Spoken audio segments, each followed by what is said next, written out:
Okay, so we're going to call this meeting to order at exactly 1 o'clock. Good afternoon, Council. Glad everybody got here safely. Hello, Donna. Donna gets here safely sometimes. I wonder how she does it. But we certainly appreciate everybody being here, and Peter from afar. So the proceedings of this meeting will be recorded and made available on the internet. Can we ask the Deputy Clerk to conduct the roll call, please? Thank you. Mayor Clarkson, are you present? I am. Deputy Mayor Windover? Yeah. Councillor Armstrong? Yes. Councillor Franzen?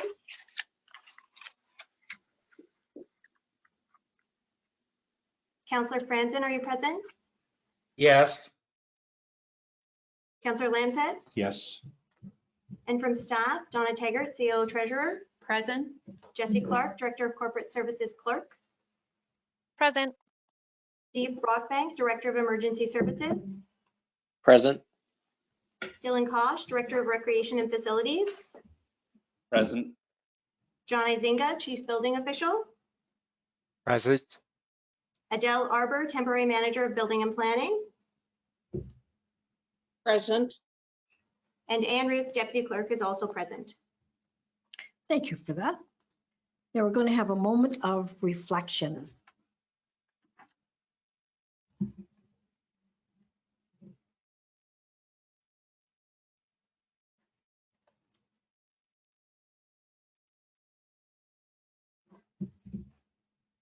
This is to remember all those people that have had a rough time through the last while and to wish them well. And if there's anything we can do from a township standpoint, to please let us know.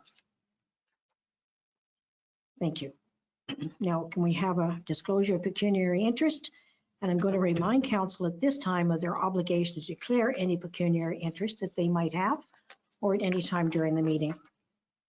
If I can have a motion to approve the agenda. Deputy Mayor Windover and a seconder, Councillor Lambshead. And can we have the vote, please? All in favor? Motion is carried. Adoption of minutes, special council meetings of January the 27th, and the grant meetings for the same time, regular council meetings on February the 2nd, statutory public meeting February the 2nd. A motion for all, please. Councillor Armstrong and Councillor Franzen. Can we have all in favor? Motion has carried.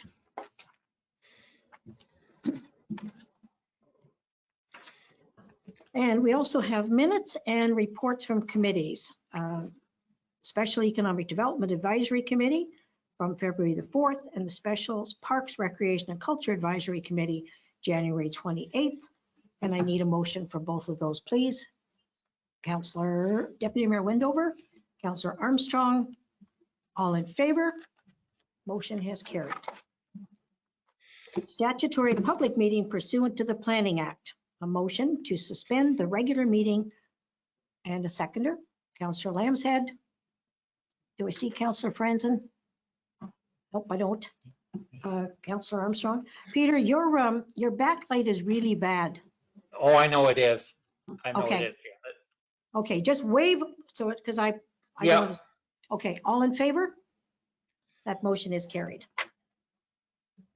Now, Adele, we'll get you to speak to the first one. It's the amendment file 20-33.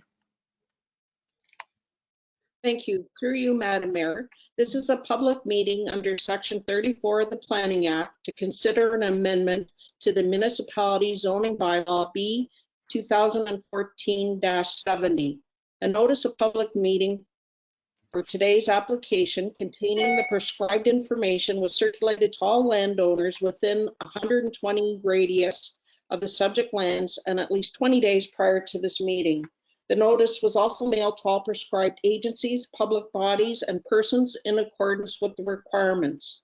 Anyone wanting to be notified of any decision from today's public meeting must send in a written request to myself or the clerk, and the notice of passing will be mailed to them, setting out the method and manner in which appeals may be made to the local planning appeal tribunal. Please note that if a person does not send a written comment prior to the passing of the bylaw or make an oral submission at the public meeting, that person may not be entitled to appeal the decision. Mayor Clarkson, as you indicated, this is file number 20-33. The applicant is Alan Pearson and the agent is Tom DeBoer of TD Consulting, Inc. The amendment is a condition of consent for the creation of 2 new lots. The purpose of the proposed zoning bylaw amendment is to rezone the severed parcels from rural to rural residential. The subject property is a vacant lot on County Road 121. The applicant has submitted an aggregate resource impact review prepared by Oak Ridge Environmental Limited in support of the consent and zoning bylaw amendment. The applicant has also submitted a hydrogeological D-4 report in support of the zoning amendment. There is a report from Chris Jones, external planning consultant for Trent Lakes, in support of the zoning bylaw amendment requested. And it's being recommended that the deferral of the bylaw amendment take place at the next council meeting subsequent to the submission of a registered reference plan being submitted to the municipality. And that concludes the planning report. Thank you very much, Adele. Now, we've received a request from Tom DeBoer of TD Consulting, Inc., agent for the owner, to speak regarding this application. Please unmute your audio and/or share your camera and provide your comments.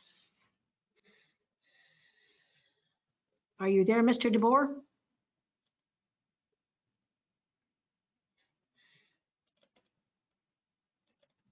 Calling Mr. DeBoer. Okay, I'm going to ask for questions and comments from council or members, and we'll see if Mr. DeBoer shows up. Any comments on this? My single comment would be through you is that, there's been a study done about leachate from the former landfill that was near that site, and it seems like there's no issues. Okay. All right, thank you. Now we need a motion to reconvene the regular meeting and a seconder, please. Councillor Armstrong and Councillor Lambshead. And could I have a vote? All in favor, please? And that motion is carried. Now, after the statutory meeting, which we've just had, we've got business arising from this meeting, and Adele Arbor is going to speak to this, please. Adele is our temporary manager of building and planning, and this is to do with zoning bylaw amendment, file number 20-33 for Pearson. Thank you. Through you, Madam Mayor. As I indicated, there was a report on the agenda from the external planning consultant, Mr. Chris Jones, and his report is in favor of the zoning bylaw amendment. However, we're waiting for the registered reference plan so we can include the legal description on the zoning bylaw amendment that will be presented to council, and we anticipate that coming to council at the next meeting on March 2nd. So then, Adele, if that's the case, do we get a motion today or do we hold for this for the further information? Through you, Madam Mayor, you could direct that question to the clerk.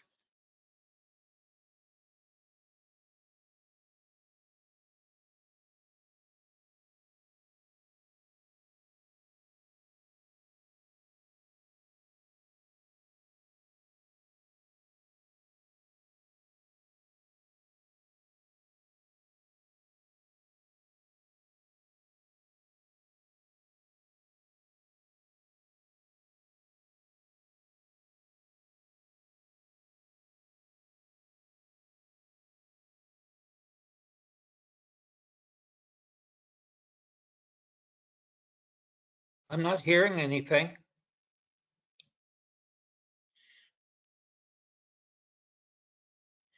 Through you, Madam Mayor, I wasn't hearing anything either, but I'm assuming that the clerk would want you to approve the report, and the bylaw will be coming forward on March 2nd.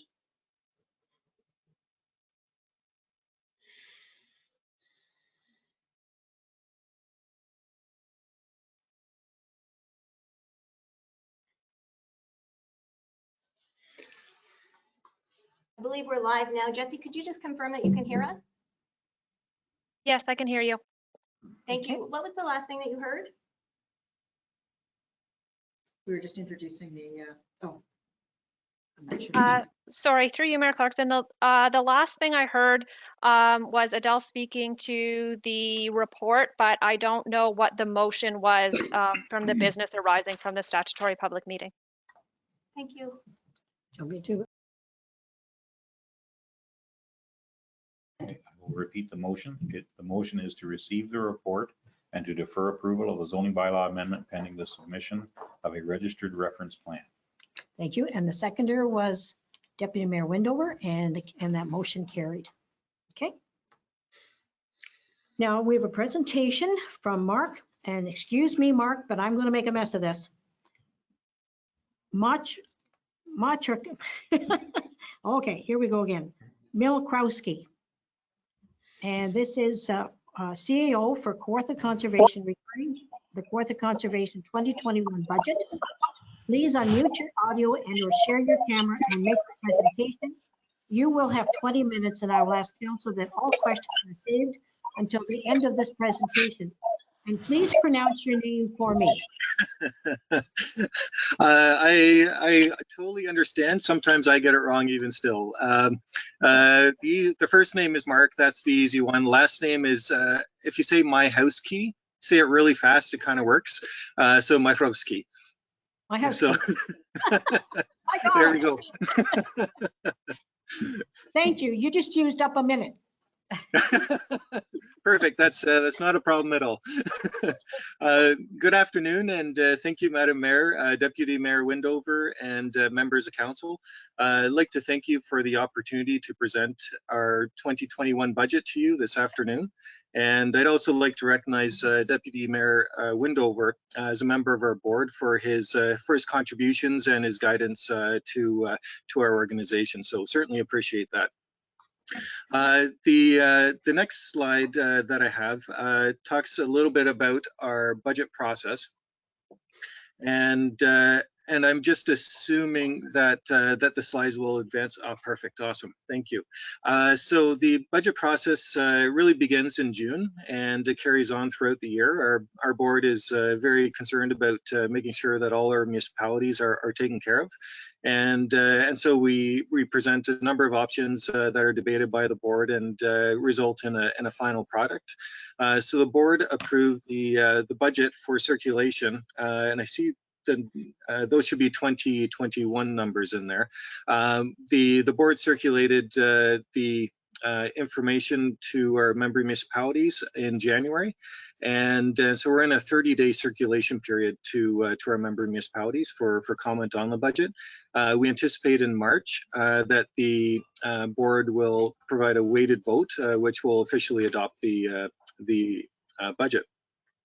On the next slide, we have the 2021 proposed budget, just some information that supports where the budget comes from, and some of the background to it. So this year we saw an overall 2.5% increase in the municipal operating levy, and that supports the operating expenditures. As you can see, it results in about a $40,000 increase.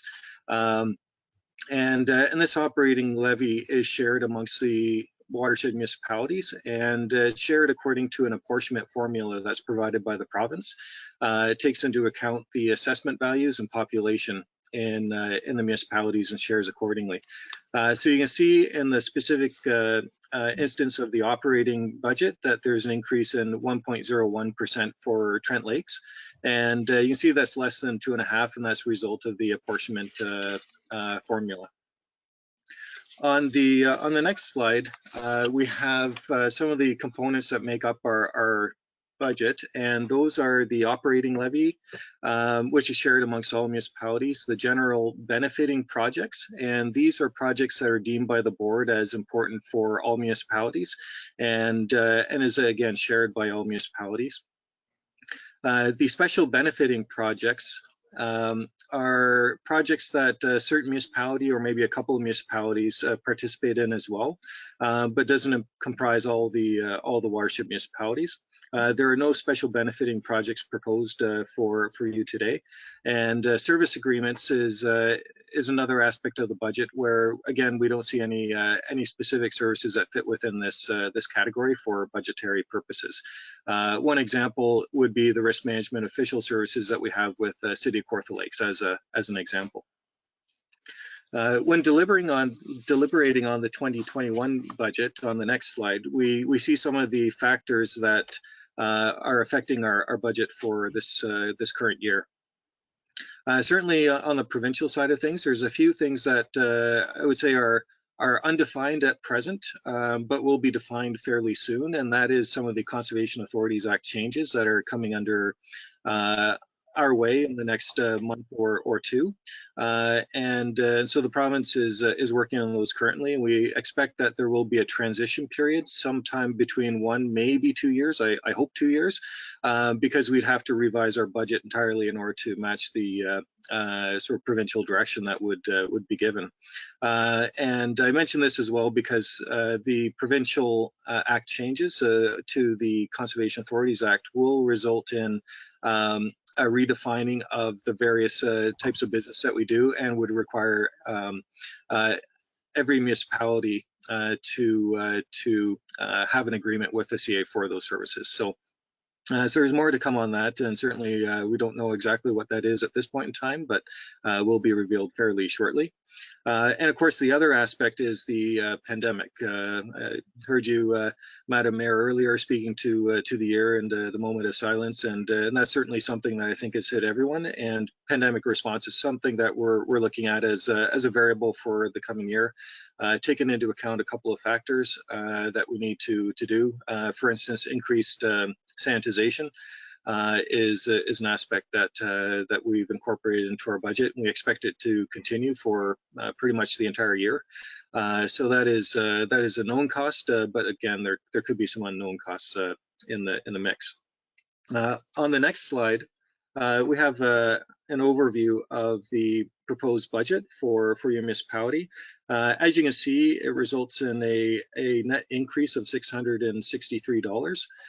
You see the effect of the apportionment formula related to the general benefiting projects, decrease of $22 on a $35,000 line item. And the $35,000 is all of the general benefiting projects that were proposed in the budget. Those consist of two different projects in primarily, which is digitizing corporate records, and a new initiative, which is website, in addition to our website application tracking, which I'll explain in the next couple of slides. You can see overall just over $70,000 in 2021 we're requesting from your municipality. So on the next slide, I'll talk a little bit about those general benefiting projects. There's the digitization of records. This is an ongoing investment that we've had to try and make sure that we're being efficient and streamlining our activities. And I can certainly vouch for its effectiveness during this period of the pandemic, where we're working remotely to a large degree. Certainly during the lockdown, it's become ever more important, where we were limiting travel to and from the office. And so what this does is make sure that all that information gets into our information management system, and that's tied in with our permitting processes. And makes it much more efficient, and we look forward to branching that out into some other corporate records moving forward. The second portion is tied in with our website. I mentioned that we had our website launched earlier in the year, and so what this does now is takes into account all the information that we've got on digitizing records and putting it into our information management system. And because it's digital, what we're able to do is open up pieces of that IMS, information management system, to applicants now. So an applicant would be able to go in using a passworded site and be able to check on their application status. So it's a tremendous advancement, and represents a number of calls that we get into the office. This provides a lot of autonomy for the individuals that might be seeking an application, and actually speeds up our process as well. The next slide, just skip through the next couple of slides fairly quickly. Just mention that there are no special projects identified in the 2021 budget. And then I'll move into, but there were a couple that were, as you can see, funded in previous years. And then moving on to the next slide, we'll shift into some highlights of 2020. And so on the next slide, you'll see that there's a few things that just wanted to highlight. These are highlighted in our annual report, and I see you have the staff report as well that I presented to our board on our accomplishments that dovetail or work well and dovetail with, I think, some municipal strategic plans, but certainly within our own strategic plan, they're geared towards that. But the 2020, I think you'd be remiss not to mention anything about the pandemic and the things that, it was a big shift for our organization, and I know for many organizations, pretty much everyone is impacted by this. We did develop a pandemic plan. We didn't have a pandemic plan before this all started, and certainly it's been keeping us on our toes, even to current day. So we increased a number of PPE for staff and made sure there's signage. We've enhanced sanitization in the park as well, because we saw the park was being used by a lot of users in the community. And so we actually opened up in the winter time. We usually shut down some of the roads in Kenreed, and we opened it up this year just to make sure people were appropriately distanced, had more opportunity to use different areas of the park that they would not be able to use. And like I say, we've seen summer numbers in the winter this year. So it's been very well used. And of course, we've had to re-envision our programs and services. It's been a bit of a retool. So adoption of technology has been really key in doing this. Our website that was launched in April provided a lot of new tools, and we've been leveraging that throughout the pandemic, adding our services to that website in order to provide that community interface. And we've been doing a lot of adoption on the corporate services side of things. We've implemented VoIP. I'm actually talking to you over VoIP right now. And that's been tremendous. We found that as a remote workforce, our phone system was a weak point. So you have to be in the office or you have to phone in order to get the messages. So this way, you're on your computer and you get the phone messages coming in, and actually streamlines your activities too. It makes it way easier to phone someone back. The other thing that we've done is we've enhanced some other aspects for our permit users, some mapping functions on the website as well. We've got this very cool machine that when we do get checks in from our clients, primarily on the planning permitting side, it just scans them and sends it right to our bank account, produces a record of the transactions that are involved, and really streamlines things as well. So we've gone under a lot of tremendous innovation, in addition to Office 365, Teams, and other things to keep us engaged and collaborating with everyone. On the next slide, we have a couple other things that we're doing. Is community connection is really important to us as a community organization, and one thing that we found very challenging this year was how do we actually maintain community connection when you can't really chat with anyone, certainly not person to person like we would be able to. So early in the year, we did host a couple of events like the Owl Prowl. We had a flood emergency response forum that was really well attended. 150 people attended that.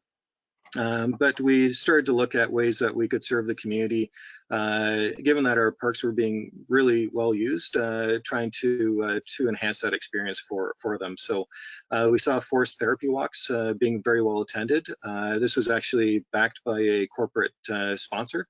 And we had a story walk in the Kenreed, which I know from a couple of times I've been there in the Kenreed and walking a couple of the trails. It's a pretty big hit for young families. they really enjoy that. And now that lockdown is over, I can actually announce this one as well, which is the Talking Forest app, which is something that we're excited about. It provides another autonomous way in which people can really enjoy the outdoors. And what is when you walk with your phone and you have this application downloaded on your phone, you have the trees talking to you. So they tell you a little bit of a story about interesting things about the trees, and we anticipate that it can be branched out into other aspects like the history of the land, for instance. So it's really quite exciting, and I'm excited to use it myself. I know some of our staff have, and with their families, and we know that some of our patrons were very excited to hear the cell phone start talking to you in the forest and really raise some interest. So we're quite excited about that. On the next slide, I have some highlights of planning and permitting. I've already mentioned the flood preparedness response, so I won't mention that any further. But for planning and permitting, it really had a slow start this year, and really picked up around the midpoint of the year. But we saw smaller applications were really the things that we're focused on. I think as maybe some people had some trips planned that had to be canceled, it switched into kind of investments in personal property. So that's what we saw this year for planning and permitting. And on the next slide, I do have another initiative which was done for all 36 conservation authorities. We all work together, of course, but there's a specific client service and streamlining initiative that we've been working on. And that's a concerted effort to share the very best of the best practices. And that's then ferried out to each of the conservation authorities. But another really key point has been we've reduced the permitting timeframes by 30% voluntarily, and so that is going towards better service for permits in that realm of things. And I think it's been met very well, both from a staff perspective. We've met those timeframes, and I know certainly our clientele has enjoyed that as well. The other thing that we've done is we've implemented an annual report on permitting performance, which is something that we hadn't done. So looking at openness and transparency in what we do and making that available for everyone. The last substantial slide I have is on watershed monitoring, and just to highlight that we are continuing to do watershed monitoring. It's really important to understanding how weather and environmental indicators really impact on long-range planning. Certainly the lakes that we're surrounded by are important, and we want to make sure the water quality and lake health is being maintained or improved. And certainly watershed monitoring also has a play in climate change and flood forecasting, low water as well. So that's some of the work that we're doing as well, that sometimes doesn't get as big a microphone as maybe some other program areas, but certainly important and is actually used in those departments as well. So with that, Madam Mayor, that is my last slide.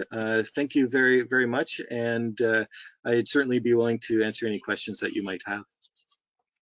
Well, thank you very much, Mr. Myhowski, and I would thank Deputy Mayor Windover for attending. Holy, I think that's that.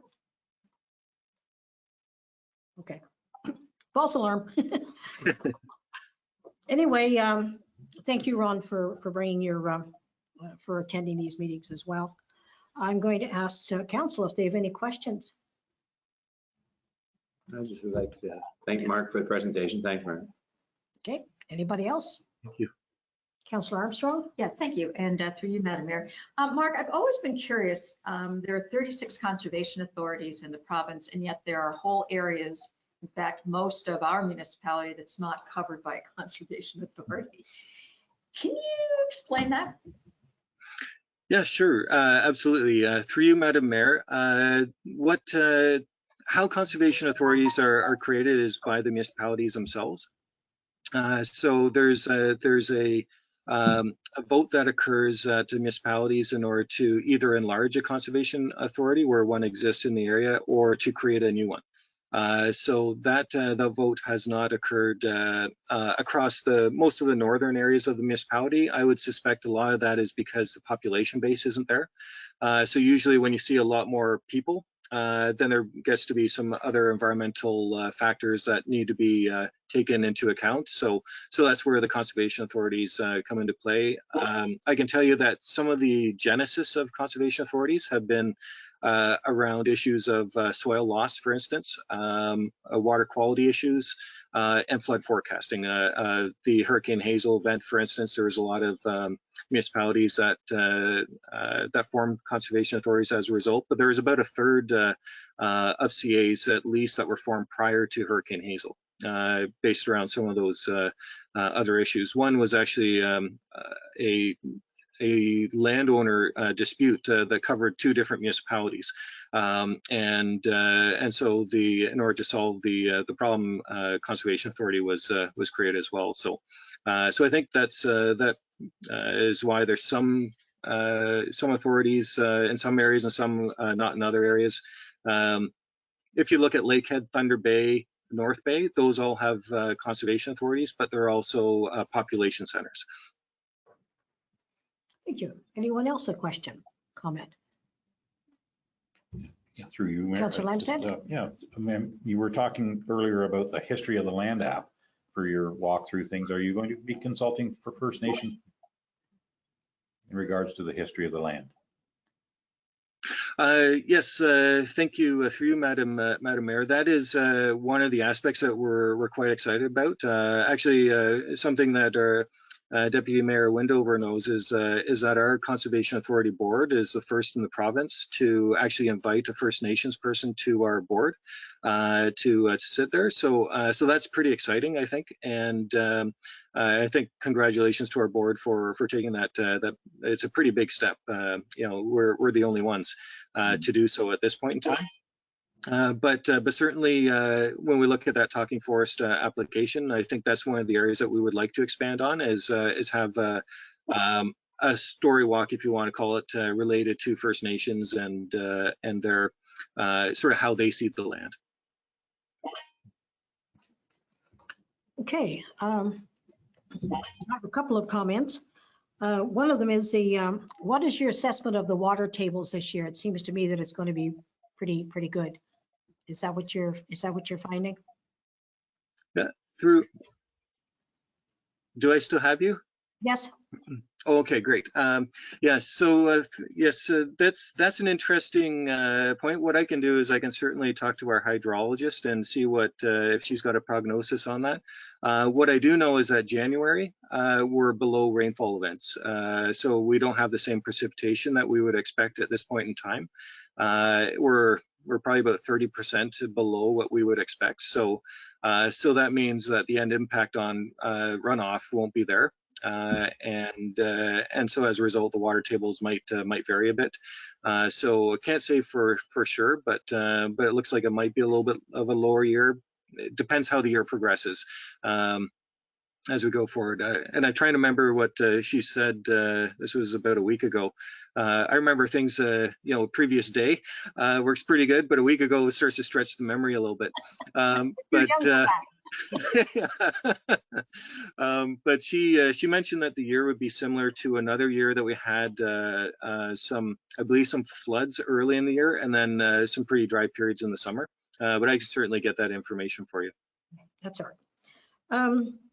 Concern about people who are going into the wilderness, not understanding that cell phones won't give them an exact location. Is that something that when people take out permits, they're advised that their cell phone is not their, won't pinpoint where they're located? The talking trees, I think that's fantastic. I think we should be able to adapt that to a lot of other areas. And Deputy Mayor Windover and myself are old enough to have lived through Hurricane Hazel. Mm. Yeah, congratulations for that. That's a piece of history that well, it's a piece of history that like I don't have. So it was a pretty monumental time for the province, and so I mean, for me, I always enjoy hearing stories. Of anything that's history related. I find it fascinating. Picked up a couple books, for instance, and read up on local history as well. in terms of the cell phones and pinpointing areas, so it's specific to Ken Reed, the Talking Forest app. So in the areas where we know it works, and so that's what we're kind of geared towards. But certainly when we talk about the planning applications, that one is done remotely through the computer. So that's based on a property assessment basis, and not kind of live time for that application. Hopefully that answers your question. Thank you. Okay, can we have a motion to receive? Deputy Mayor Windover, you're going to make that motion? Yes. And seconded is going to be Councillor Limeshead. And all in favor? And that motion is carried. And thank you very much for that presentation. You're now going to remove from the meeting, but you can log back in if you wish to hear the rest. Great. Thank you, Madam Mayor. And if I could just put a shout out to, I see Peter Franzen as well online. So Peter was a former board member of ours. So hi, Peter, how are you? Hi, Mark. You were a kid when I started there. Yeah, I've got a few gray hairs now. And congratulations on your promotion. Oh, thank you very much. Thank you very much. And thank you, Mayor, for your indulgence on that. No problem.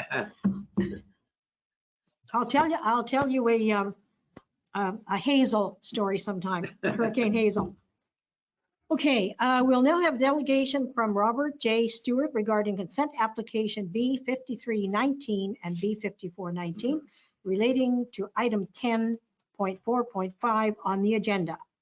Please unmute your audio or share your camera and make your delegation. You will have 10 minutes.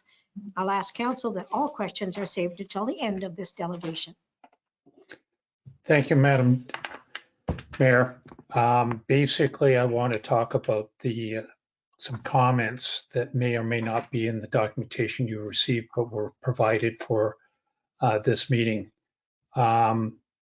We currently would like to support this application because there are two homes closer to said pit operation. And you will see that the two homes that are closer to the said pit operation are actually abutted to said property. The owner's consultant identified that if the proposed homes are impacted adversely, the existing homes would also be impacted adversely. We did extensive consultation, and the peer review letter dated October 30th, 2020 did not conclude the sites were incompatible, but only that more information was required to satisfy under D series guideline. And that was also part of the peer review, acknowledged that no MOE approval could be found for the pit operation. The peer review also acknowledged that the lack of detail in the existing reports for the pit make assessment difficult and the determination of the responsibility for creating more detailed reports difficult. The peer review identified that under guideline D1-1 section 2.2, the planning authority has the ability not to require detailed formal studies if they are satisfied a compatibility problem is not expected. The peer review did not conclude the sites were not compatible. The owners or our consultant were willing to provide more information to update the reports. Stantec, which is the peer review second letter, left it open as a possibility. Small typo error there. I should have deleted you. I did email an offer to provide formal correspondence, but never got anything back from the peer review. Overall, we think the severances should not impact off the pit and vice versa moving forward. And based on what we understand of the operations, if the pit was to update their operations, it would be expected that an update environmental reporting would be required to support and that they did not cause any adverse effect on any of the surrounding lands. That's basically my comments, Madam Mayor. Thank you so much for that. And I'd like to get some comments from council if there are some out there.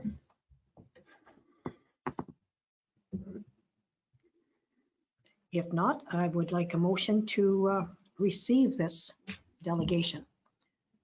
Deputy Mayor Windover is going to make the motion. Councillor Armstrong is going to second that. All in favor? And that motion has carried. Thank you for your delegation, and you'll be now removed from the meeting, but you can log back in if you wish to listen to the remainder. Madam Mayor, one item that I did notice in one of the submissions from staff actually has a technical error in it. The technical submission outlined that we would have to go to, I think, the Department of Transportation for access off of County Road 36. In our submission for severancing, we acknowledged that we would not be creating a entrance off of County Road 36, but two entrances for the severed lot off of Moon Lane line, if I get it right. You know what I mean? We would not be going off the County Road 36 because we already had conversations with the Transportation Department. Thank you. Okay, I think the clerk has noted those that comment. Thanks. Thank you for clearing that up. You're Staff welcome. reports, Public Works, we don't have any. Recreation and Facilities, Dylan Kosh, Director of Recreation and Facilities, 2020-21 outdoor sports pad season. Are you there to make a comment? Thank you, Mayor. Yes, I am here. Through you, Mayor and Council. You will note that this report would have been written before our stay-at-home order was lifted today. So as you all know, we are in a yellow zone now. So Council, if they so choose, could open the rinks. I've reached out to the volunteers at both rinks to see if there is desire to get ice put in and save any sort of a season. I'm still waiting a response on those conversations. So this report is just to see if council has any desire to open up the rinks and have a little bit of a season, or if we're going to maintain the status quo. Okay, do I have any comments from around the table? Councillor Limeshead. I just know the one in Cavendish, the sun's shining off the boards now, so it's going to be very difficult to get any really usable life surface there. So I doubt that anybody will be trying to put ice on there. Yep, I think the same thing is true of Buckhorn. It's too late. And who knows how long we're going to be in this until we're right back into lockdown again, and it's a lot of work. Thank you very much for that, Dylan, and I'm sure you'll hear from the rest of the committees. Could we have a motion to receive that report? Deputy Mayor Windover, Councillor Lambshead, all in favor? Yes, Ann. Just for clarification, the motion on the screen is to receive the report and that council maintain the closure until a stay-at-home order is lifted, at which time they may consider reopening. Is that the intended motion? Yeah. I think it's already been lifted, though. I think the motion now is there going to be any go ahead with the season? Is that correct? Yeah. I think that's the motion, and then I think the okay, express that, Terry. I think it is. Well, looking at the season is probably too late. We know that our stay-at-home order has been lifted now, so I think we just play it by ear. If it becomes, we look like we have a month of cold weather coming, then we could open them slightly. But at this point, I don't think there's any sense in opening either one because the ice will just keep melting. Thank you for the clarification through you. Yep. Clear as mud. Okay, motion to approve. And that motion is carried. Fire and Emergency Services, none. Building and Planning, John Asenga, CBO, Building Code Act Annual Reporting. Hello, John. Oh, where is? Where? John lost his report.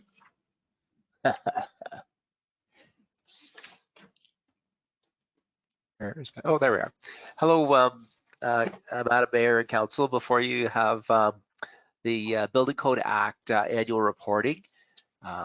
It's fairly concise and to the point. Is there any questions that you may have? Do I hear questions? Do I see hands? No. Do we have a motion to approve this, please? I'll take a stab at a motion if that's okay. Yes, please. That we receive the report from the chief building official for information and that council directs staff to make the attached annual report on building permit fees available to the public as required by section 7.5 of the Building Code Act and posting a copy on the municipal website. Well done. Did you get that? And Councillor Armstrong is going to be the seconder. Is that second with comment or just second? Just second. Okay, and all in favor? That is carried. Adele Arbor, Temporary Manager of Building and Planning, Winter Parking Enforcement Update. Thank you. Through you, Madam Mayor. This report is a result of a council resolution from December 2017 that was brought to my attention. So in discussions with the Director of Public Works, it's being recommended that council receive this report regarding winter parking enforcement update for information purposes, and further that council directs staff to monitor parking obstructions during the winter months and report back to council if there are any issues. Thank you. Do we have any discussion on this? Adele, there's been a committee formed at county on, what do they call it? Clean water, I think, Donna. But a lot of what it has to do is with parking problems around the bridges and things for the fishing. Have you been approached with any of this discussion? Through you, Madam Mayor, I have not been approached. Would you like to be approached? Because Certainly. because we've got a lot of problems on the Gannon's Narrows Bridge, but specifically the road that leads to the Chase Park. So it's problems with the parking itself, plus the fishing, the Shamong Causeway, all kinds of problems. We know what's going on as far as Burley Falls is concerned. So I think when we're looking at the winter parking enforcement, I think probably it would be a good thing if you had a seat at that table. So I think we've got a meeting, I believe it's Friday. So I will just suggest that you're at least copied on what we're doing. That would be good. Thank you, Mayor Clarkson. Okay. Could we have a motion to, have you got a comment or you want to make a motion? I wanted to make a motion that we receive the report and that we direct staff to monitor the parking obstructions during the winter months and report back to council if there are any issues. Okay, and a seconder would be Councillor Lambshead. And did you want to have a No, go with this? This is kind of important. And we do know that the Gannon's Narrows Bridge is going to be shut down for anywhere up to a month. A truck hit the overpass and broke it. So they've got to repair it. In order to repair it, they have to close it. Just in the daytime, not in the evening. Well, if they can do that. And they hope to do it in June. So that's going to be a parking situation too. Okay, thank you very much, Adele. That's great. Pam? Through you, Madam Mayor, I have a mover and a seconder. We just record the vote on that. Yes, please. All in favor? I see lots of hands there. Peter, is your hand up? Okay, thank you. Okay, Adele Arbor, you're back. Temporary Manager of Building and Planning. Request to purchase Crown Land 33 Fire Route 245. Thank you, Madam Mayor. This is a request to purchase some Crown land for property located at 33 Fire Route 245.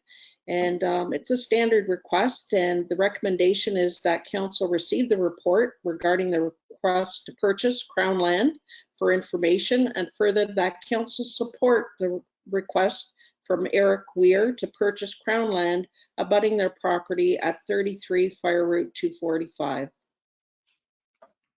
Okay, have we got comments?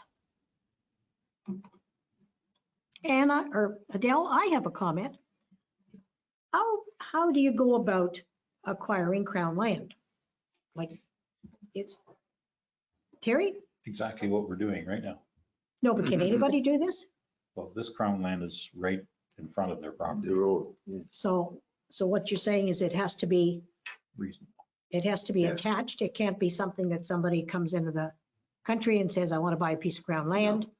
So it's to enhance a lot, Normally, something like that. normally, yes. Would you agree with that, Adele? Yes, I certainly would agree.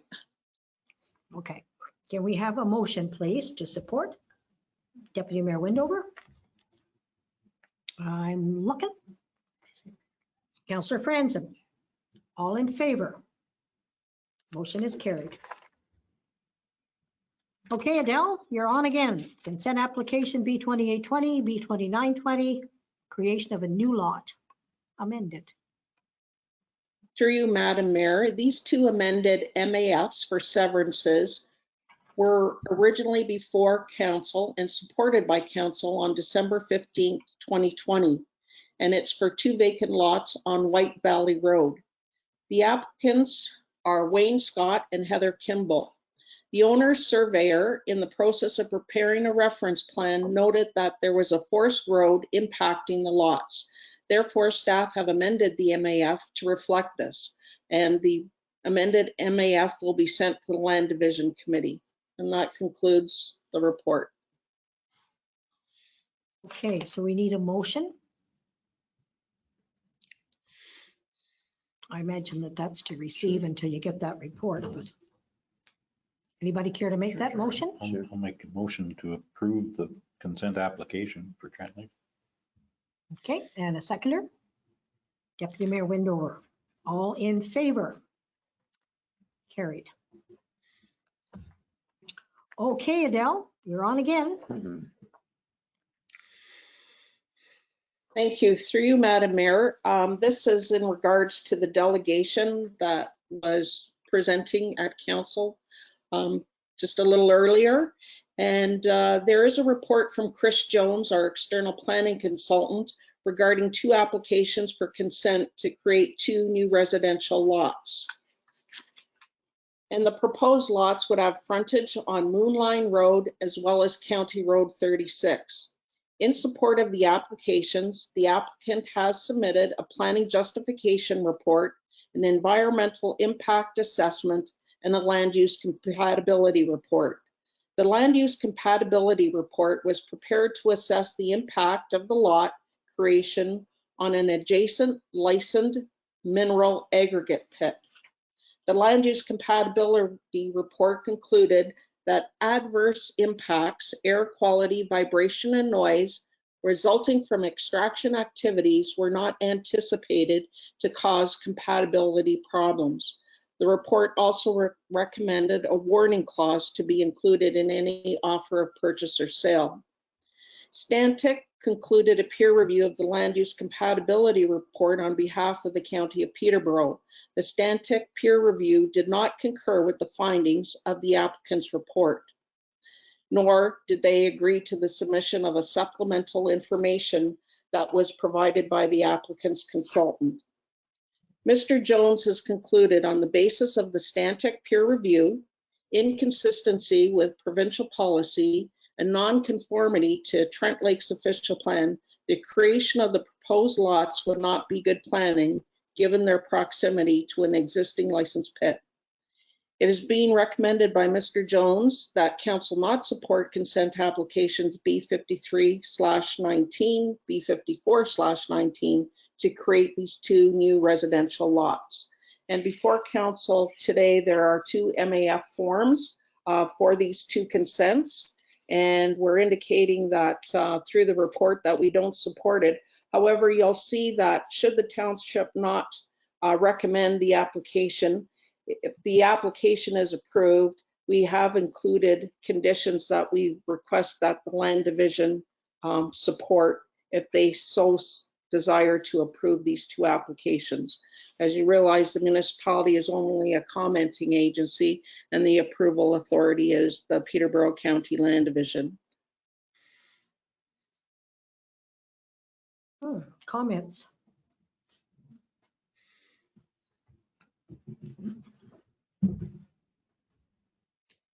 I know I'm not a planner, so I can't really comment from the planning perspective. But when you look at that road and all the development that's on it that is close to that pit, and it's an open pit, I think, it doesn't seem like it's going to be an adverse thing when there's other buildings and houses that are closer to the pit than what these potentially severed lots could be. Adele, you were talking about a clause that would be built into applications. What would that clause look like, and what would the liability to the township be if we went ahead and allowed that? And then the new owner says that they should never have been allowed to buy it. I think we've seen that in other areas. So what would that clause look like? Through you, Madam Mayor, the clause, which is the warning clause I referred to, in any offer of purchase and sale, it says purchasers, tenants are advised that due to the proximity of the licensed aggregate operation to the north, noise, dust, and other nuisances may emanate from the operation. Such aggregate extraction may continue until the license is revoked. So it's just a standard warning clause.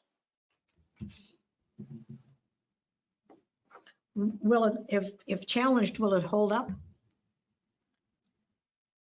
I think it would, because it's a standard clause I've seen in many offers of purchase and sale. Okay, so we're looking for direction here. Who am I saying? Councillor Franzen? I would support the applicant because we're only a commenting agency, and it does go to the Land Division Committee in Peterborough County. So I think as far as the municipality, I don't think we should have any objection to this severance. Okay, so you're going to make the motion? I'll make that motion. Okay, do we have a seconder? I Yes, would second it with the addition of that clause being included in our commentary. Yep. okay, all in favor?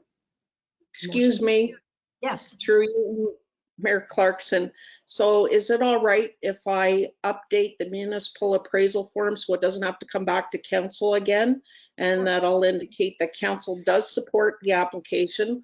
All these same conditions will be included that you see before you in the MAF. However, I'll also add another clause. The presenter indicated that the entrance to be approved by the County of Peterborough Public Works Department, because we thought the access would be off the county road. I'll also include if entrance is to be approved by the municipality of Trent Lakes, if it's on one of our municipal roads. So I'll include the dual opportunity. plus the warning paragraph. That's correct. Okay, you're all right with adding that, Councillor Armstrong? Absolutely. Yes, thank you, Adele. Okay, all in favor? That motion has carried. Finance, CAO Treasurer Donna Taggart. Accounts payable. Thank you, and through you, Madam Mayor. The first report for you today is accounts payable December 2020 and January 2021. Okay, and do we have a motion to approve?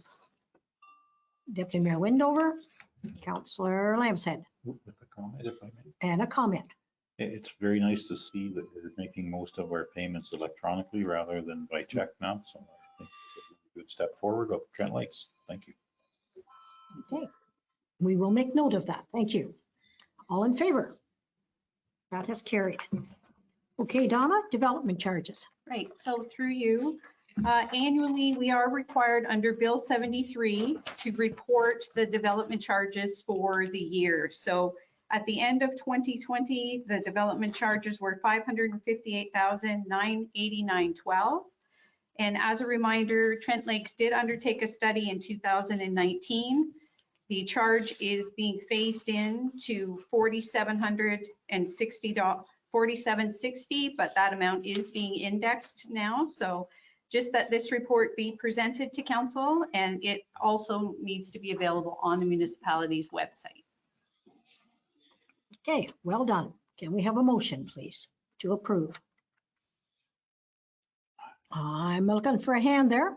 Okay, Councillor Lambshead, I will make a motion that we receive Bill 7773 development charges and act reporting and associated statement from the CAO treasurer, and further that the statement be made available to the public through the municipality's website. well said. And Councillor Armstrong, you were the seconder for that? Second, I'd like to ask a question if I may. Sure. Donna, I started to here. I noticed that we didn't spend any of the monies that have been put into the reserve from our development charges that we collect in 2020. I think I read that right. Is there any, obviously we have to use those for the designated purposes that they're intended, whether it's parks or recreation or infrastructure. I get that part. But doesn't that also mean we could use some of that in 2021, for example, for our sidewalks or for some other things that provide the infrastructure? Okay, so through you, if you look at the statement, there were some monies used in 2020. $9,131 was used towards that accessible walkway, and there was $7,000 used by the library for the purchase of books. We do have a very good listing of what we can use development charges for after the latest review by Watson and Associates. So there will be some funding used in future years. There's a lot that can be used for our facility work that's upcoming. But yes, we do keep a very close eye and use those accordingly. Would it be possible when we have our budget discussions to also include some of what's sitting in reserves going into the year and consider, because they may not come up as routine requests, and consider how some of them might be used in that year? So that's a future. Right, so through you, absolutely, yes. I usually do provide some reporting on the reserves for council, but we can make that part of the budget process, absolutely. Great, I think that would be a terrific step forward, thank you. Donna, what about the roof problems with the library? Did that get sorted out? So through you, yes, we did have Evergreen come and take a look at that. There were some suggested repairs. We did just actually receive the bill for that work. So everything is fine. They came and checked the repairs out and have approved staff using that facility. Okay. So some of that funding can go toward that? So through you, not the development charges. We will be looking at how to fund that bill. The bill actually just came in, so we are having some discussions about that currently. There is a reserve for the library that the recreation and facilities budget has been putting money aside through annually, so we could utilize some of those. But now, when will we know what that bill was? It is around $4,000 for that work. So yes, there will be a report coming suggesting the use of those funds. Yeah, it's not huge. Yeah. Okay, so we have a motion. All in favor? That motion is carried. So that was the development charges, right? Yes. Okay, Donna, we're doing the Ontario regulation for the annual requirement for treasure 28409. Right, so thank you, and through you. So this report is one that we have to pass annually before the budget is presented and ultimately adopted. So Ontario Regulation 28409 requires reporting on items not contained in the budget. In particular, those include amortization, post-employment benefits, and solid waste for our post-closure costs for our landfills that are being monitored. So this is for your information. There is a statement with these amounts as well. And just to let you know, amortization is budgeted really through capital asset replacement, and we do that regularly. The post-closure expenses are covered. There is a reserve for those funds if required, but we do budget annually for that as well as the post-employment liabilities, which are benefits for those that have retired. Okay, this may not be the right place to bring this up. The paving of the parking lot at the landfill in Buckhorn. Was that initiated through the township or through the county? I know it's in the county budget. So, sorry, through you. The landfill in Buckhorn? Yes. The county has budgeted paving that entire parking lot. And when I spoke to the attendant, he said, heaven's sakes, I hope not. Because he said all of these bins leach. And he said, it's going to be all over the pavement and we're not going to be able to stand up. He said, it runs off now and down into that pond. So there needs to be a conversation, I think, between the township and the county. Because right now it's on, we passed in the budget, the $152,000 or something to pave it. Okay, so through you, I wasn't aware of that. I can check into it for sure and find out exactly what that is and report back. And at the same time, have the conversation with the attendants, because if it's going to create a problem, he said now whatever leaches out just goes into the gravel, where he said it's just going to be a slick. Okay, I will find it. Thank you. Okay, so we need a motion for this report. I'll make a motion to receive the report. And Councillor Lambshead? I will second that. Okay, all in favor? And that report has carried. Now we need a motion to receive the presentation. Donna, this is yours as well. And this is on the budget. Right, so through you. So it's that time of year, we do have a budget now that we're looking for approval today. So the first slide is relating to assessment. So the assessment for the municipality is 2.7 billion. Just to remind council that there was no reassessment due to COVID in 2019. We were due for a current value assessment phase-in amount, and that the growth is 0.79%, which is lower than other years. But that is primarily due to the fact that MPAC could not attend properties to assess due to COVID. So the next slide I have for you just gives you a breakdown of that growth with the amounts in other years, just to show you the lower amount, because it was 1.14 in 2020, 1.60 in 2019. So not surprising, the bulk of the growth has occurred in the residential farm managed forest class, so mostly residential. So the next slide is really an overview of the actual budget for 2021. So 14,380,735.02.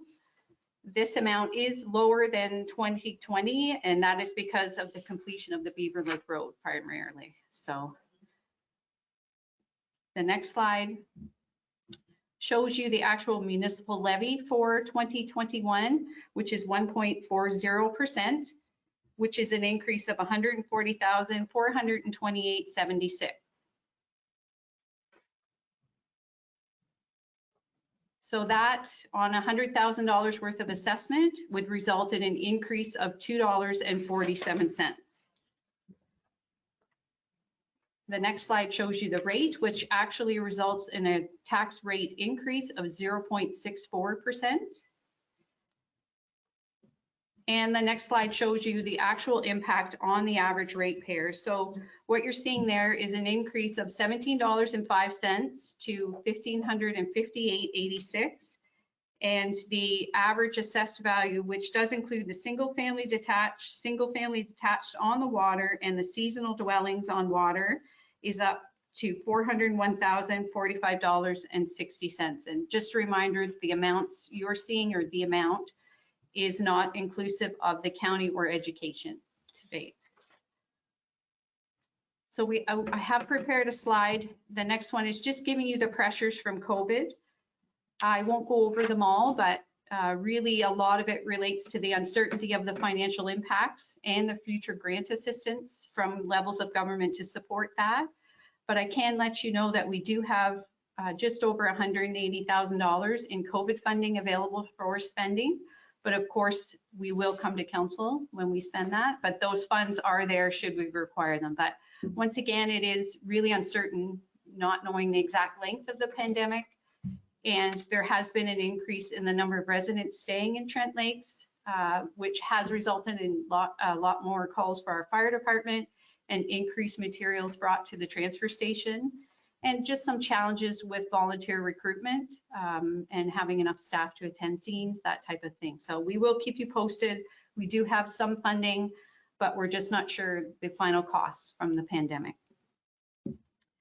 So the next slide contains just some cost savings that are in the budget, some key ones. So as council will recall, there was a recommendation from our fire chief to purchase the fit test machine using grant funding, and that will save costs for that department in staff hours, fuel, vehicle maintenance, and travel time.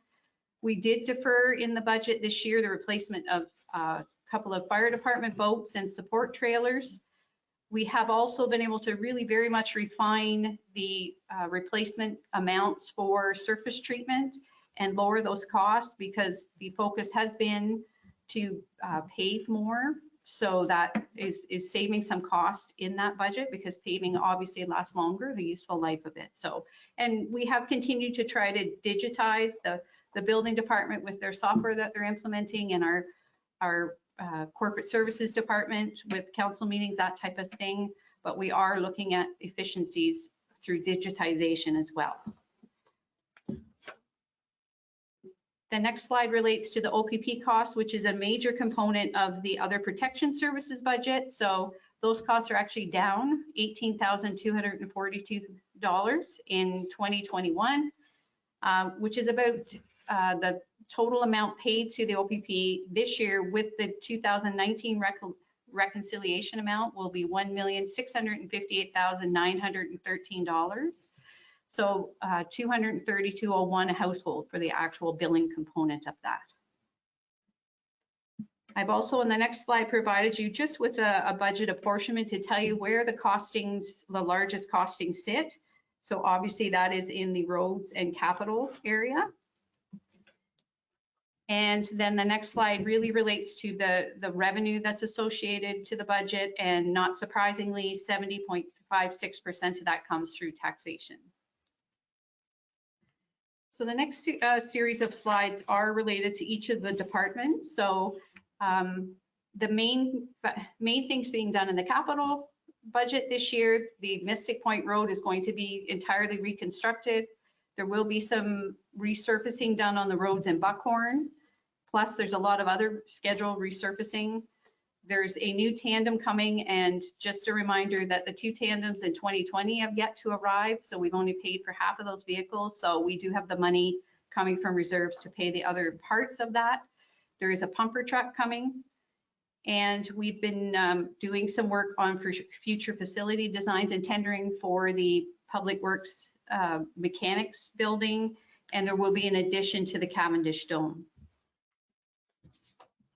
This slide shows you the breakdown of the capital budget by department.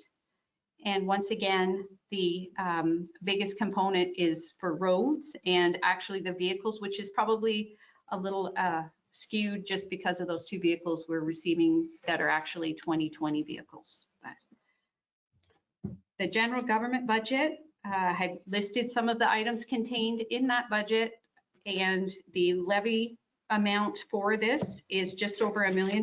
So financial services and communications, human resources, all the administrative and council costs and medical centers, those are some of the items contained in that budget.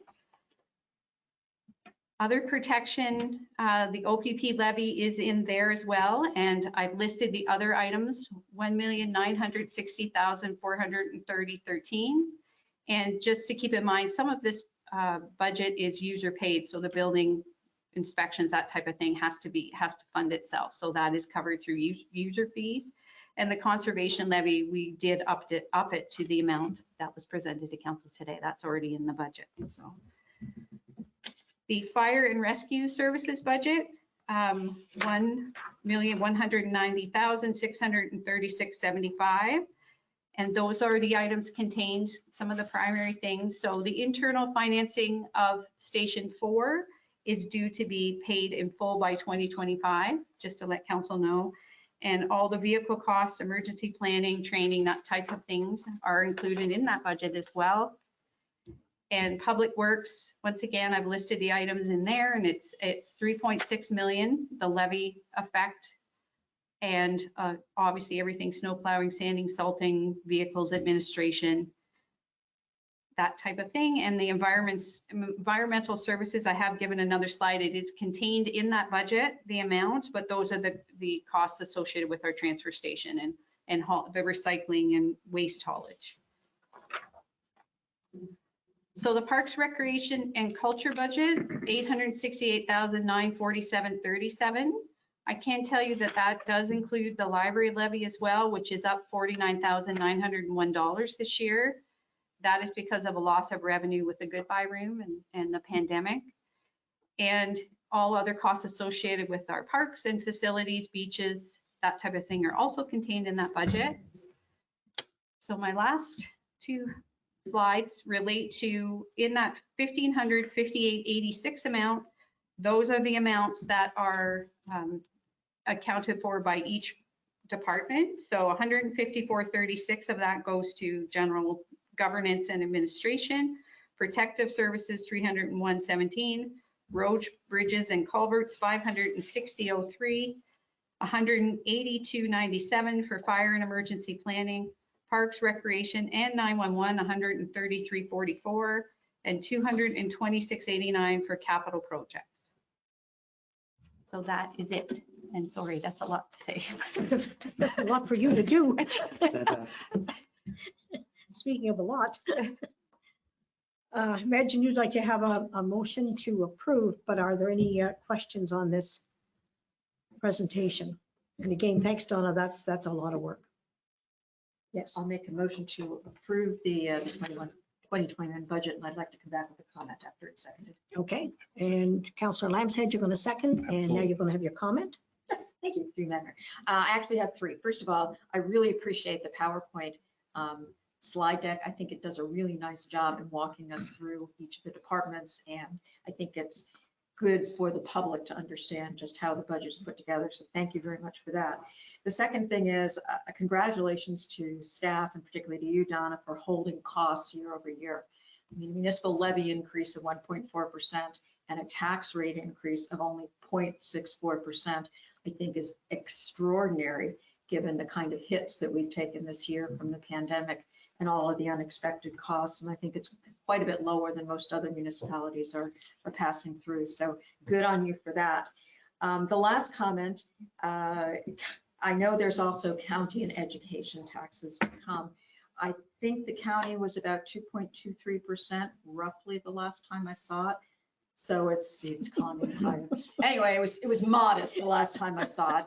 And I have no idea, I have no line of sight to the education one. And I was just, so I do have a question. I was wondering if we have any idea what will be coming down on the education portion of our taxes. Yes, so thank you. Through you. We have the last few years seen a decrease in the education requirements, and that is happening again this year. So I have received those recently, and I will be able to provide that update to you shortly. But yes, it has gone down. No, thank you very much. I was not expecting that with the pandemic, and I didn't know what kind of costs they were going to have to absorb because of that. So good news. Thank you. They haven't been in school. Right, but there's been other. I know. Okay, so we have a mover and a seconder, and is there any more comments? If not, motion to approve. That has carried. Thank you.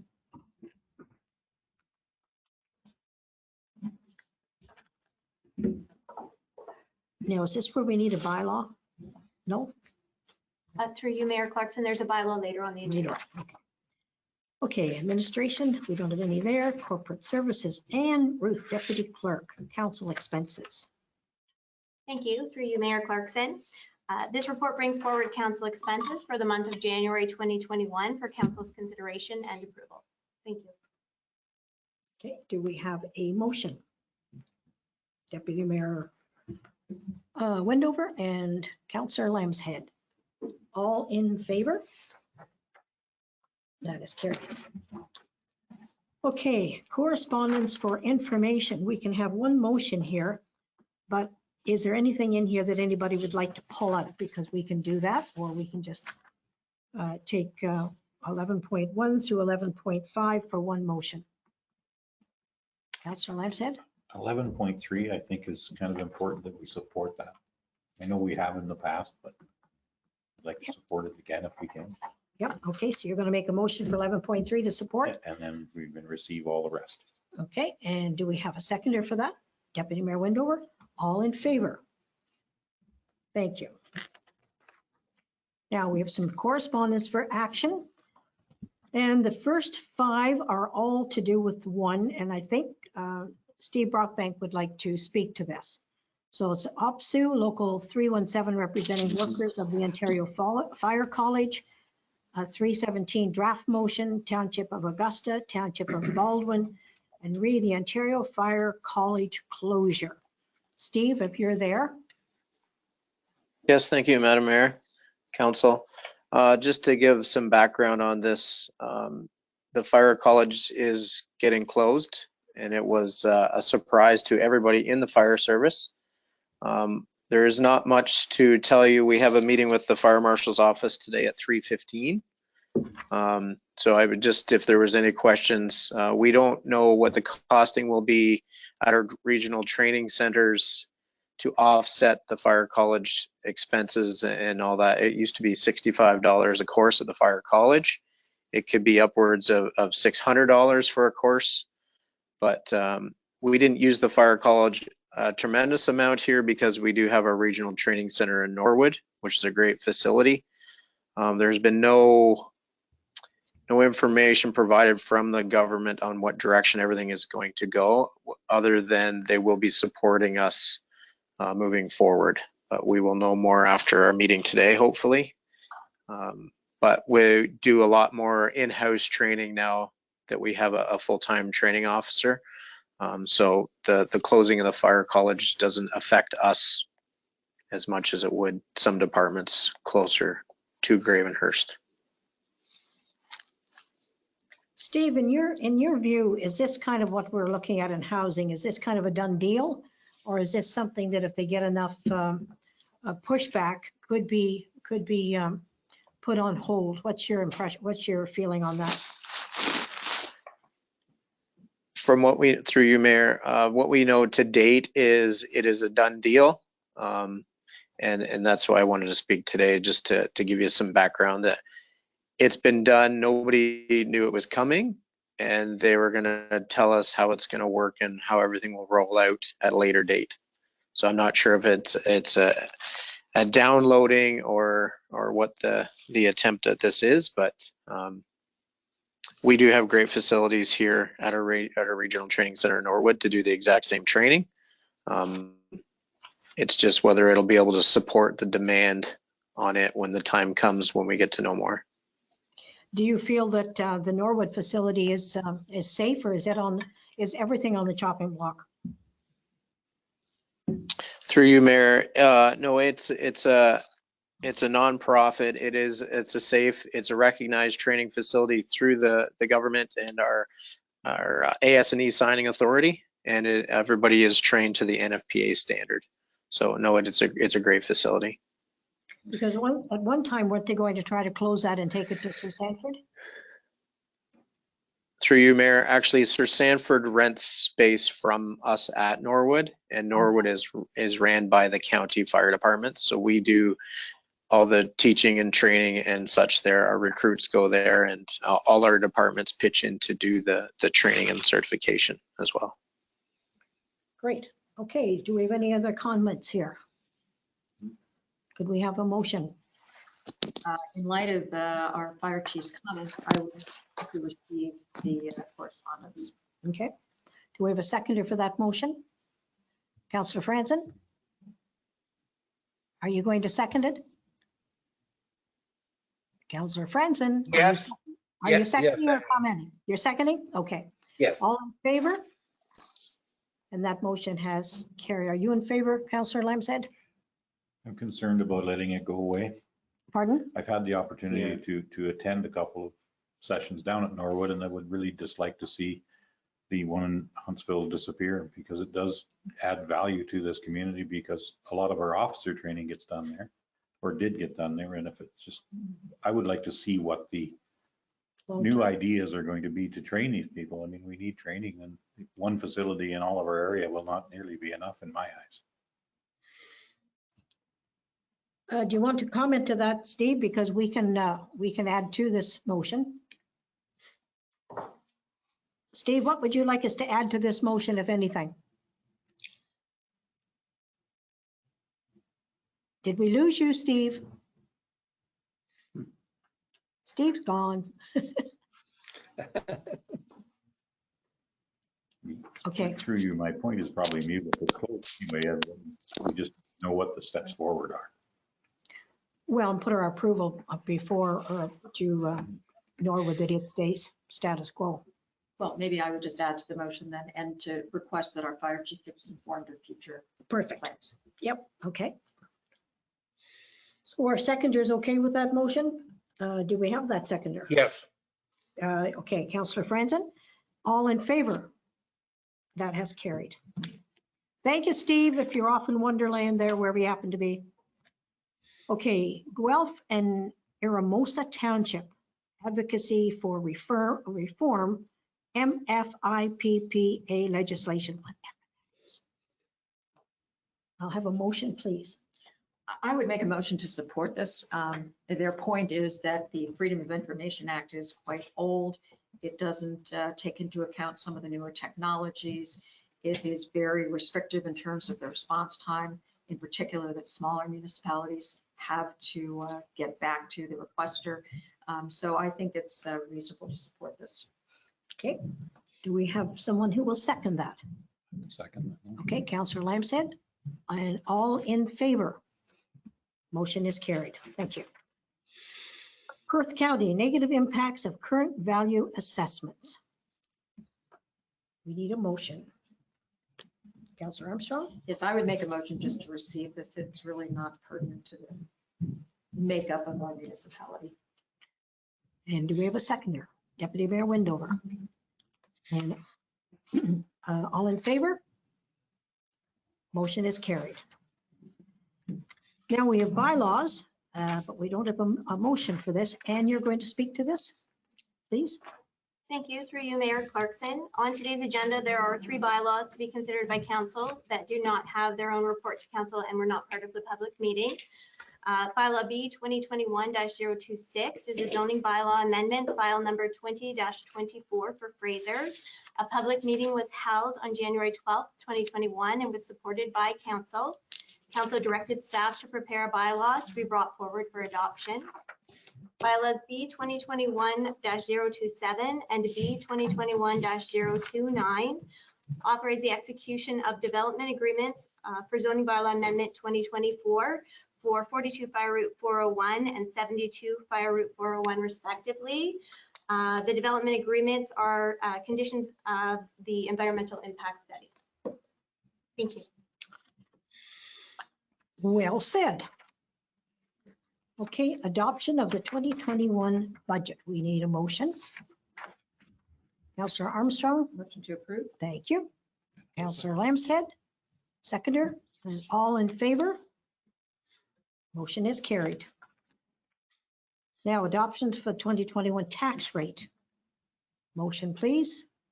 Councillor Lambshead, Deputy Mayor Windover, all in favor? Motion is carried.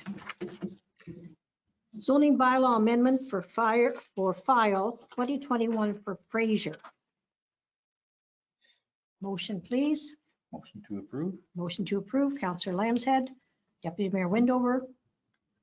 All in favor? Motion has carried. And that's the same for the next 2, right? We need the motion for these as well. For Fraser, we need a motion for the site plan agreement. Motion. Councillor Lambshead. Councillor Armstrong. All in favor? And that motion is carried.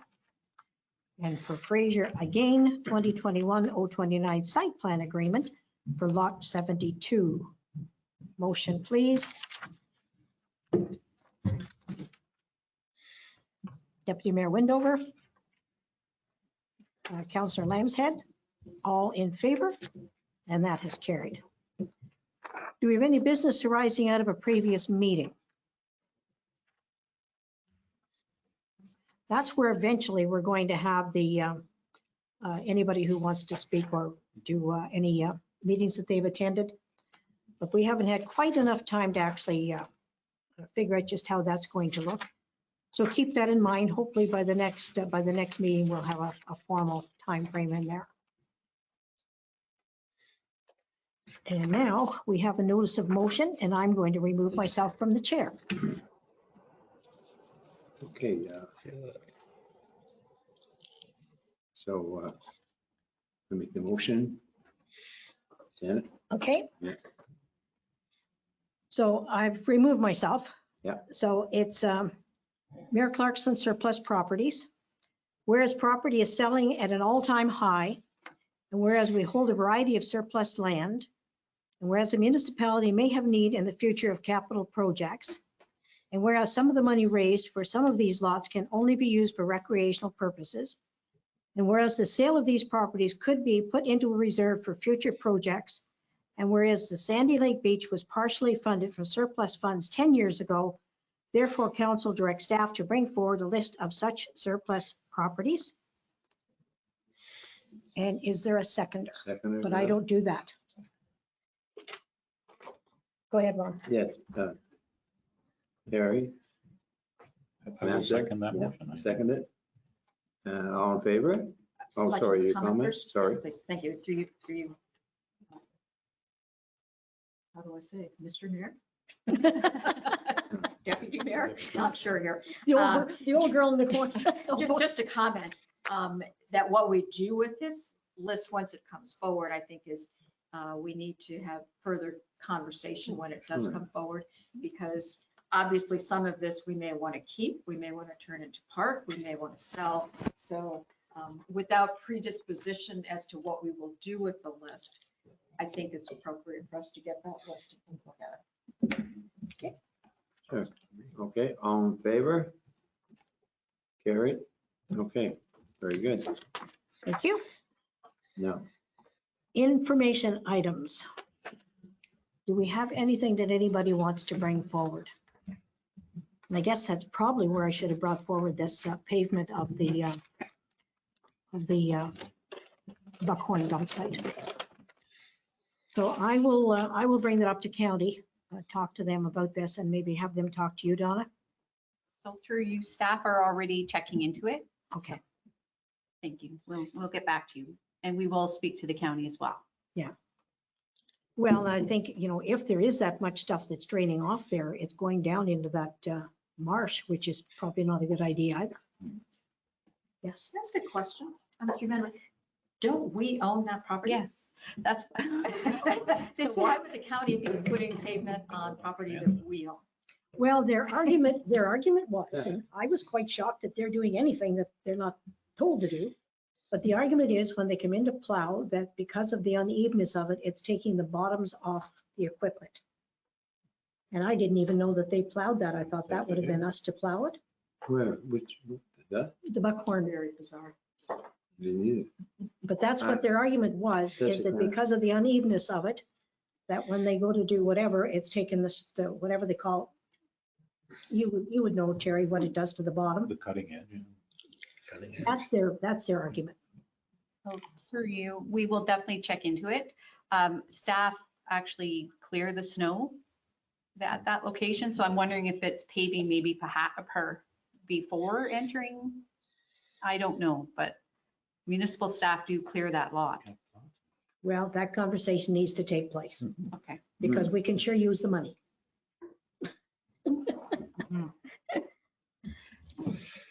Does anybody else have an information item? Everybody okay? Hey, guy, excuse a minute. Sure. There's something. Actually, this is a good time to be excused because we now have to go into the different mode. Would For you like the me to make a closed. motion to go into closed? Yes, please do. Councillor Armstrong, Councillor Lambshead, all in favor? Okay.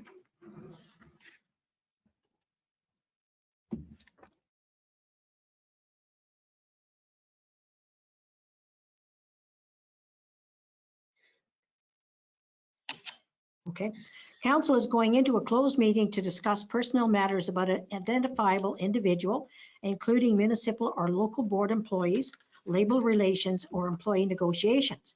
Anyone that is listening or viewing the electronic meeting may remain on the line for when council rises from the closed session.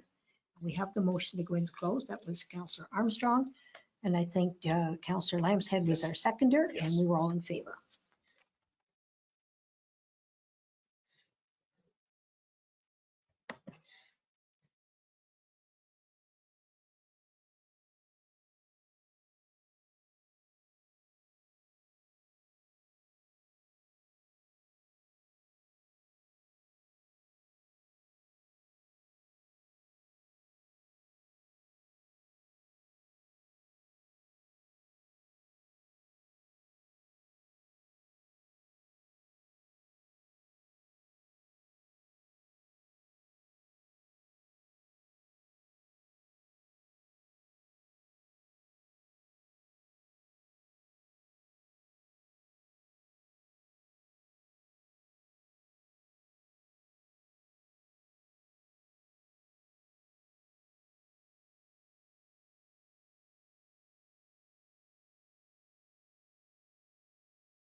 All right, we are ready to open, and so we're going to rise from closed, and I need a motion. Councillor Lambshead, Deputy Mayor Windover, and that, all in favor of that motion? And that is carried. Now, business arising from a closed meeting, we need to adopt the minutes from the regular closed session of February the 2nd. Councillor Armstrong, Deputy Mayor Windover, all in favor? Motion has carried. Adoption of confirming bylaw. Motion, please. Councillor Lambshead or Councillor Franzen, are you on there? I can't see, you're all black. Oh, yeah, Okay. black And again. There you go. there he is. And Councillor Armstrong, thank you. And that, all in favor? Carried. Now, motion to adjourn. Oh, we did it. Thank you, Councillor Lambshead. Go. Thank you, Deputy Mayor Windover. Yes. Thank you, Councillor Francis. Missed it. Thank you, Councillor Armstrong. Thank you, Donna. Thank you, Ann. Bye-bye. Ann, I'm sorry. I'm sorry. We're being muted now, right? Through you, Mayor Clarkson, we just need to ask all in favor. Oh, I'm sorry. Are we all in favor of this motion? Thank you. That's carried. At 5 o'clock. Till 5 o'clock.